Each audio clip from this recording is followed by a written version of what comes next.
এই মাছটা কে কে খেয়েছো আগে আমাকে বলো তো। আমি কিন্তু এই প্রথমবার রান্না করলাম, খেতে কিন্তু দারুণ হয়েছিল। তবে আমি কোনো দিন খাইনি, কিভাবে করলাম সেটাই তোমাদের সাথে শেয়ার করছি। তো এটা হচ্ছে শঙ্কর মাছ। শঙ্কর মাছটাকে এইভাবে কেটেই আনা হয়েছিল বাজার থেকে। তারপরে একটু গরম জলে ভালো মতন ধুয়ে তারপরে নুন হলুদ আর একটু লেবুর রস দিয়ে মাখিয়ে খানিকক্ষণের জন্য রেখে দিয়েছিলাম। তারপর কড়াইতে তেল দিয়ে এই মাছগুলোকে কিন্তু একটু কড়া করেই ভেজে তুলেছিলাম। আর এই রান্নাটা কিন্তু একদম মাংসের মতন কষা কষা করে রান্না করলেই কিন্তু বেশ ভালো লাগে। এরপরে দেখো ওই কড়াইতে আরও একটু তেল দিয়ে 2-3টে এলাচ আগে ফোড়ন দিয়ে দিয়েছি। তারপরে 2টো বড় সাইজের পেঁয়াজ কিন্তু আমি কুচিয়ে রেখেছিলাম, সেটা ওই তেলের মধ্যে দিয়ে দিলাম।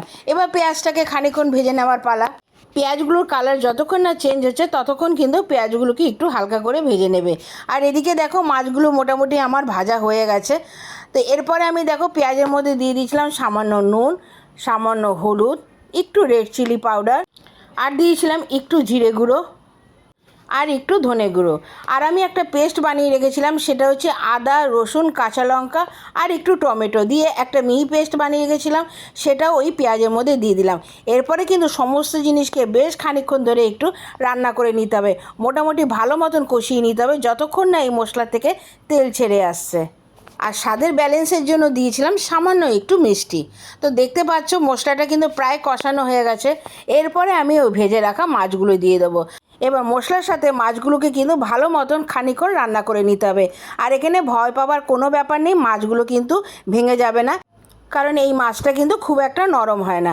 কারণ এটাকে কিন্তু পুরো মাংসের মতন কষিয়ে কষিয়ে রান্না করতে হবে, তাহলেই কিন্তু এই মাছের টেস্টটা কিন্তু খুব বেড়ে যায়। তো দেখতে পাচ্ছ অনেকক্ষণ ধরেই কিন্তু আমি এটাকে কষিয়ে নিয়েছি। এরপরে দিয়ে দিয়েছি পরিমাণ মতন জল। জলটা দেওয়ার পরে বেশ খানিকক্ষণ আমি ঢেকে এটাকে রান্না করে নেব। আমার এই মাছের রেসিপিটা হতে হতে তোমরা আমাকে কমেন্টস করে বলো যে তোমরা এই মাছের রেসিপিটা কিভাবে রান্না করো। আর যদি কেউ করে না থাকো তাহলে অবশ্যই আমার রেসিপিটা ফলো করো, খেতে কিন্তু দারুণ হয়। ঠিক এইভাবে কিন্তু কষিয়ে তোমরা রান্না করবে। আর যখন এটা দেখো রেসিপিটা হয়ে এসে তার আগে নামানোর আগে আমি দিয়ে দিয়েছিলাম সামান্য একটু গরম মশলার গুঁড়ো আর একটু ঘি।